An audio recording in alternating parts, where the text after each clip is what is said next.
bet apdovanojimas turbūt vis tiek malonus. Malonus ne apdovanojimas, o pats žaidimas buvo. Tiek kartų prisilies prie moters man svetimos niekada gyvenime neteko. Pirmą kartą turbūt žaidė prie moterų komandą. Jo. Kaip reikėjo, kaip žaisti iš vis tokį žaidimą? Nepaliesti, nepliaukšėti, pasisveikinant. Žinokit, gaunasi turbūt vyram intuityviai su moterim. Kažkaip taip, nutarėm, aišku, iš pradžių treneris be jokių ten saugoti jas, kaip ir gyvenime, taip ir krepšinio aikštelėje, bet aišku, jos šaunuolės, jos gerai žaidžia po velnių, reikėjo mums iš tikro paprakaituoti, kad su tom taisyklėm, kurios mums buvo, kad galėtumėm pelnyti taškus, nes jos tikrai ir greitos, ir taiklios. Prisiminė Šiaulių laikus.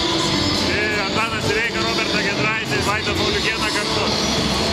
Jo, sužaisti su Robertu Giedraičiu vėl tą pick and rollą buvo tikrai labai smagu. Arba perduoti viens kitam kamuolį vėl kaip senais laikais, tai daug. Lengviau aikštelėje ar prie trenerių štabų? Ta prasme su Robertu.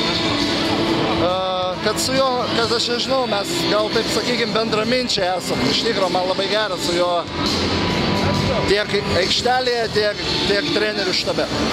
Negėda įdėti per rungtynės prieš moterų komandą? Gėda, nežinau, bet pralaimėjom, bet jos šiandien buvo gražiausios, greičiausios, geriausios. O pačiam įdėti krepšį per moterų? Įdėjimas. Tas kraujas man vis tiek matyti, jisai toks suvirė, kai pamačiau lanką prieš akis, tiesiog striktelėjau, nežinau, atsiprašau.